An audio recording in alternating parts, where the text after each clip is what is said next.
ভগবান চিহরির প্রিয়তম দামোদর মাসে দুদিন ব্যাপী ভক্তিশাস্ত্র ভাগবত অধিবেশনে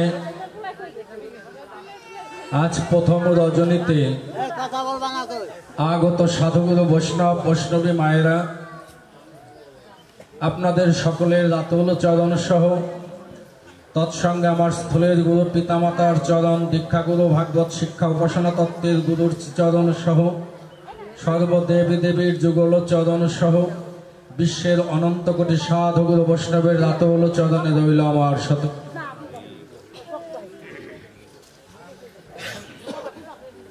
আপনাদের মতো সাধুগুরু বৈষ্ণবের বদন দর্শন করে যেন এই তাপিত পরাণ শীতল করতে পারি, বৈষ্ণব চরণে এই প্রার্থনা রাখছি।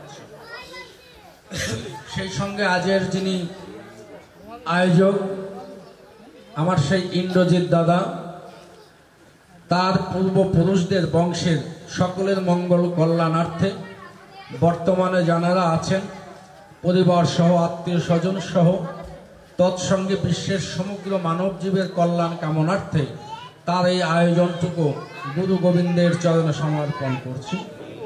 আপনারা আশীর্বাদ করবেন, যে আশা নিয়ে যে বাসনা নিয়ে আজকের এই ভাগবতের আয়োজন করেছেন দাদার সেই আশা যেন গোবিন্দ কৃপা করে পূর্ণ করেন। আমাদের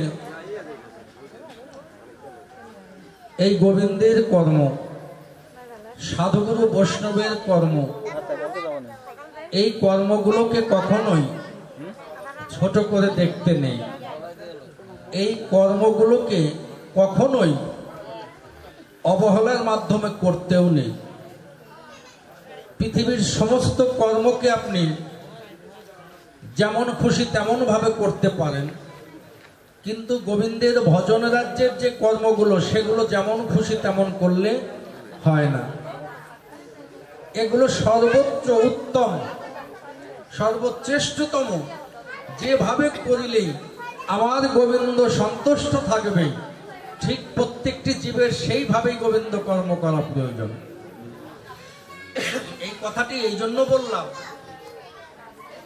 এবার এই অনুষ্ঠানটি একদম সংক্ষিপ্ত ভাবে করার মতো একটা পরিকল্পনা ছিল, কিন্তু আমিও জোর দিয়ে ভক্তদের তেমন কিছু বলতে পারি না, বলতে পারিও নি, কিন্তু কষ্ট কিছুটা মনে জাগে যে গোবিন্দের কর্ম, ভগবানের কর্ম, সাধুগুরু বৈষ্ণবের কর্ম কেন আমরা সংক্ষিপ্ত ভাবে করব?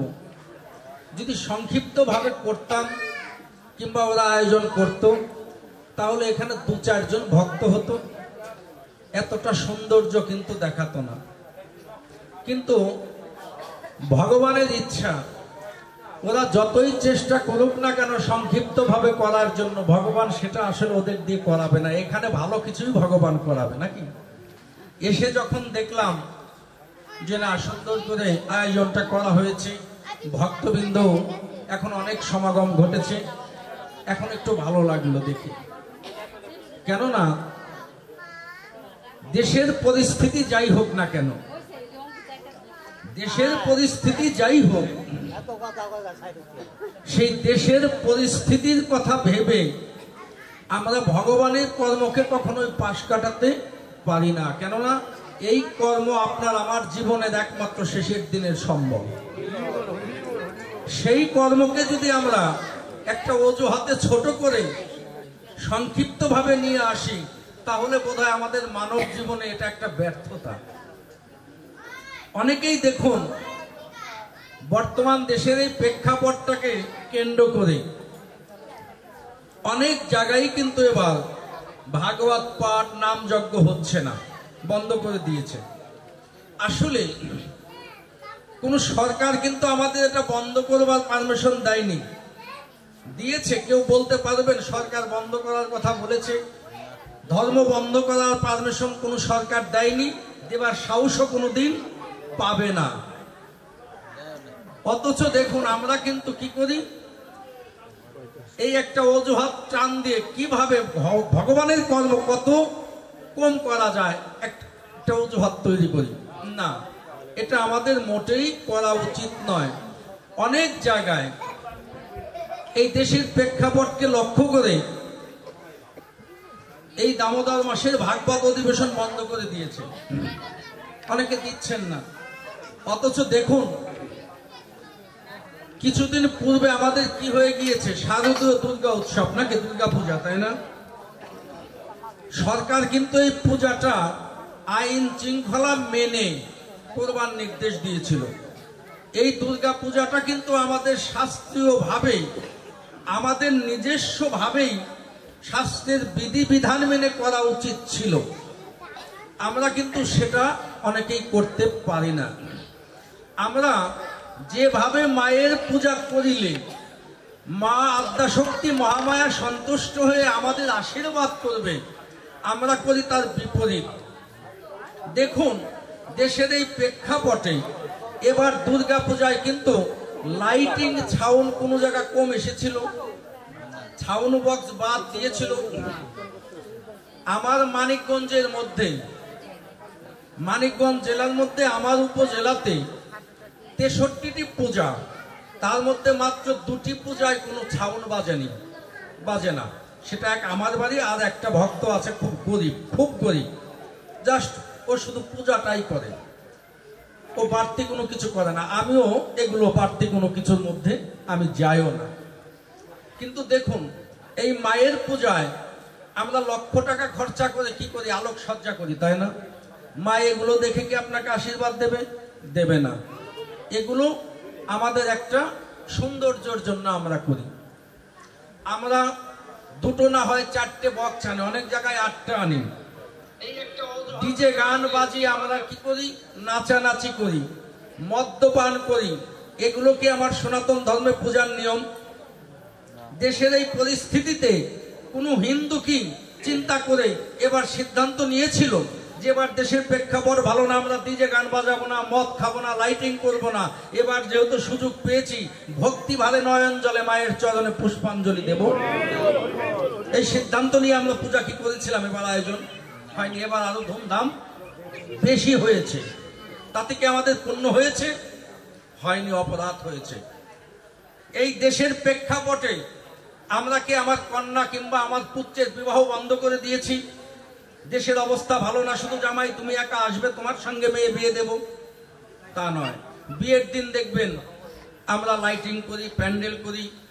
আবার আগে ছিল না, বর্তমানে কি হয়েছে, বিয়ের আগে আরেকটা অনুষ্ঠান আমাদের যুক্ত হয়েছে বর্তমান, সেটা গায়ে হলুদ। ওটা আমাদের ছিল না, এটা হচ্ছে গায়ে হলুদ হয়েছে। এই গায়ে হলুদের দিন এক্সট্রা শাড়ি লাগে 20-50টা, এক্সট্রা পাঞ্জাবি কিনতে হয়, কত টাকা চলে যায়? যাচ্ছে না। এক্সট্রা আয়োজন করতে হয়, কত টাকা যাচ্ছে? এগুলো আমার ধর্মের নিয়মে নয়। সনাতন ধর্মে আছে কি অধিবাস নাকি? ওটাই হচ্ছে মুখ্য। অথচ আমরা আধুনিক যেটা, সেই গায়ে হলুদের অনুষ্ঠানটা আমরা আমাদের মধ্যে যুক্ত করে সেখানেও অর্থ ব্যয় করছি। মাছ মাংস পোলাও খাওয়ানোর জন্য অর্থ ব্যয় করছি। জিয়ারি ফোন করেছে, জিয়ারি ফোন দিয়েছে, তালুই মশাই আমি আসবো আপনার মেয়ের বিয়েতে, আমার সঙ্গে আমার ননদ আসবে, আমার ভাসুরের বউ আসবে, দেওরের বউ আসবে। এই প্রথম যাচ্ছি আপনার বাড়িতে বিয়েতে, আমরা কিন্তু আনন্দ করব সবাই। বক্স কয়টা বলেছেন? তাও বললো 1 জোড়া। বলছি জিয়ারি বললো না 1 জোড়া বক্সে তো হবে না, আর 1 জোড়া লাগবে। ঠিক আছে তোমরা এসো, আর 1 জোড়া নিয়ে আসবো বক্স। হ্যাঁ, আমরা কিন্তু আমাদের গ্রুপে 6 জন আসবো, আমাদের গায়ে হলুদের কাপড় দিতে হবে। ঠিক আছে এসো, দেব। এই ফোন পেয়ে সিদ্ধান্ত নিই, জিয়ারি আসবে, অমুক আসবে, বক্স তো 1 জোড়ায় হবে না, এতদিন পরে আসবে, ওদের জন্য আলাদা কাপড় পাঞ্জাবি কিনতে হবে। আমরা কয়টা কিনেছি? ওরা যেহেতু 6 জন আসবে, তাহলে আরো 6টা আনতে হয়, সে বেলায় আমাদের টাকা হবে। এইগুলো ধুমধাম করব, এতে কি পুণ্য হচ্ছে? হচ্ছে না। এইগুলো ঠিকই আমাদের হচ্ছে, এগুলো আমরা ঠিকই করছি, কিন্তু কেন আমরা এইগুলোর দ্বারা পরপারে আমাদের 1 বিন্দু করি উপার্জন হচ্ছে না? এই যে দুর্গা পূজার নামে মদ্যপান, লাইটিং, বিয়ের নামে আনুষ্ঠানিকতায় বাড়তি খরচ, এগুলো কিন্তু আমার পরকালের কোনো পুণ্য হচ্ছে না। কিন্তু শাস্ত্র সিদ্ধান্ত দিলেন কলিযুগে 5টি কর্মের মধ্য দিয়ে 64 প্রকার কর্মের পুণ্য ফল পাওয়া যায়। সাধু সঙ্গ, নাম সংকীর্তন, শ্রবণ, শ্রদ্ধায় গুরুমূর্তি সেবন, মথুরায় বাস, এই যে কর্মগুলার ভাগবত আস্বাদন, এই যে পঞ্চ কর্মের যে প্রধান কলিযুগে, এইগুলোর মধ্যে একটা হচ্ছে ভাগবত আস্বাদন, ভগবত ভক্তি লাভ করা, হরিনাম সংকীর্তন, যে নাম ভিন্ন কলির জীবের আর কোনো গতি নেই। সাধু সঙ্গ, এই সঙ্গ ছাড়া জীবের আর মানব জীবনের অন্য কোনো মূল সঙ্গ হতে পারে না। মানব জন্মটাই হয়েছে এই সাধুর সঙ্গ করার জন্য। মানব জন্মটা পেয়েছি কিসের জন্য? এই সাধুগুরু বৈষ্ণবের চরণ ধুলা অঙ্গে মাখানোর জন্য। কেন? এই সাধুগুরু বৈষ্ণবের চরণ ধুলা অঙ্গে মাখিয়ে আমি শেষের দিনের পরি অর্জন করব, তার জন্য মানব জন্ম লাভ করেছি কৃষ্ণ নাম করবার জন্য। মানব জন্ম লাভ করেছি আমি চোদ্ধায় মথুরায় বাস করার জন্য। অথচ এই যে পঞ্চ প্রকার সাধনে ভগবান সন্তুষ্ট, আমাদের কর্ম একদম পাঁচটার মধ্যে নিয়ে আসলে এইগুলো তো আমরা বাবা মন দিয়ে করার চেষ্টা করি না। এইগুলোতে আমরা কিন্তু অনেকেই বিভিন্ন কি করি, অজুহাত তৈরি করে বিভিন্ন দেশের প্রেক্ষাপট টেনে আমরা এমনিই তো কলিহত জীব, এমনি ভগবানের চরণে, গুরুর চরণে, বৈষ্ণব চরণে আমাদের মন যেতে চায় না। যাও গুরু কৃপা করে বছরে একবার বাৎসরিক একটা আয়োজনের ব্যবস্থা করে দেন, যে আয়োজনের মধ্য দিয়ে জীবের পরকালের কিছু পুণ্য হবে, সেটাকেও যদি আমরা পাশ কাটিয়ে যাই, তাহলে এই মানব জীবনে কল্যাণটা কি? কল্যাণটা কি মানব জীবনে? কি জবাব দেবো শেষের দিন? শেষের দিন গোবিন্দের কাছে কি জবাব দেব? পারঘাটায় গিয়ে বলবো কি এই জগতের ধন সম্পদ এগুলো তিনি সেদিন দেখবেন না। দেখবেন আমি কতটুকু সৎকর্ম করেছি, কতটুকু সাধু সঙ্গ করেছি, ভালো ঠিক কাজ আমি করেছি। আমার সেই কর্মের বিনিময় ভগবান সেদিন শেষের দিনে বৈতরণের পার ঘাটায় আমাকে ভবনদী পার করে দেবে। তো সেই কর্ম আমাদের বেশি বেশি করা প্রয়োজন। দেশের অবস্থা যত খারাপ থাকুক না কেন, যত ভয়াবহ অবস্থা আসবে দেশে, আপনারা তত বেশি করে গোবিন্দের নাম করবেন।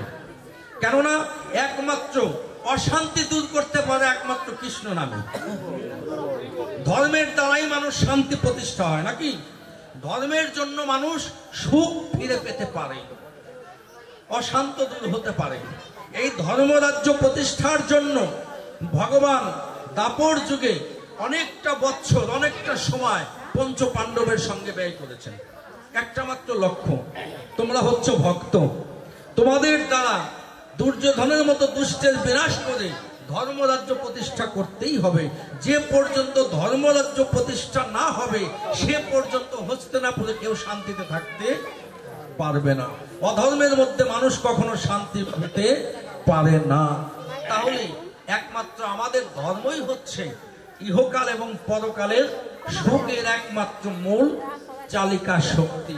তাহলে আমরা কেন সেই ধর্মটাকে বিভিন্ন অজুহাতে পাশ কাটাবো? এটা আমাদের মোটেই উচিত নয়। তবে একটি কথা,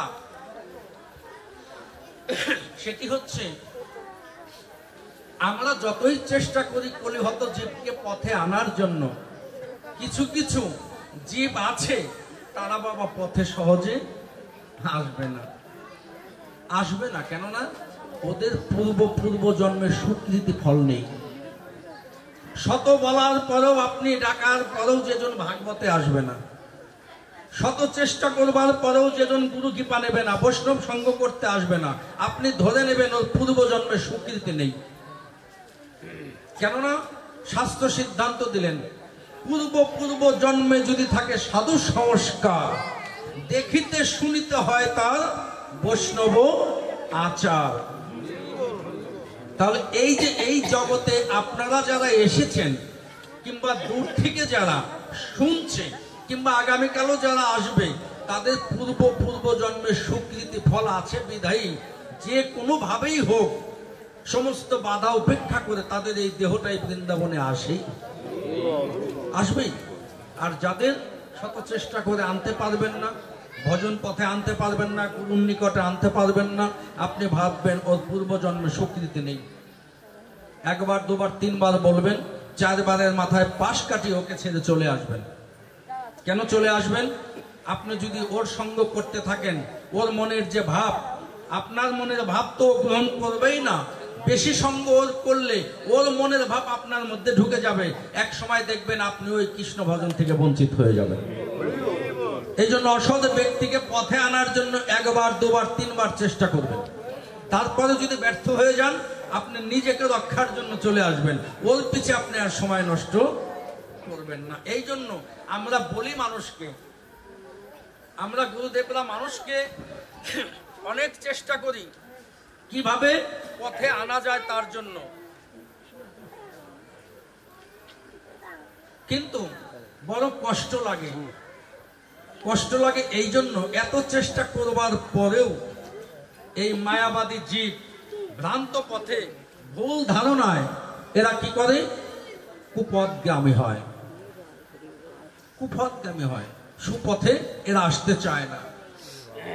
মনে কষ্ট লাগবার পরেও ভগবানের কাছে প্রার্থনা করি, যদি পারো তুমি কৃপা করে কত পতিত উদ্ধার করেছো, যদি পারো এই মায়াবাদী জীব যারা পথে আসতে চায় না, কৃপা করে তুমি তাদের পথে আনার একটা ব্যবস্থা একদিন করে দিও। কেননা তুমি ছাড়া যে কলিহত জীবের আর কোনো বান্ধব নেই, তোমার কৃপা ভিন্ন এই জীবের আর কোনো বান্ধব নেই। এই জন্য তুমি পারো একমাত্র। আমরা যখন ব্যর্থ হয়ে যাই তখন ভগবানের চরণে আত্মনিবেদন করি, তাকে তুমি ছাড়ার পথে আনার কোনো বান্ধব নেই। এইটুকু আমরা গোবিন্দের চরণে রেখে তখন পাশ কাটাতে হয় নিজের কল্যাণের কথা ভেবে। যাই হোক, আমি সাধুবাদ জানাচ্ছি, এদের মনে গুরু ভক্তি আছে বিধায়ী, এই জন্য এরা শত চেষ্টা করেও যেটুকু অল্প করতে চেয়েছিল ভগবান এদের দিয়ে একটু আয়োজনটা গতবারের মতো পূর্ণরূপেই করিয়েছে। এই জন্য আমি মন খুলে তাদের আশীর্বাদ জানাই, আপনারাও আশীর্বাদ করবেন এদের মঙ্গল কামনা করে। আসুন আমরা চলে যাব ভাগবতের 10ম স্কন্ধে।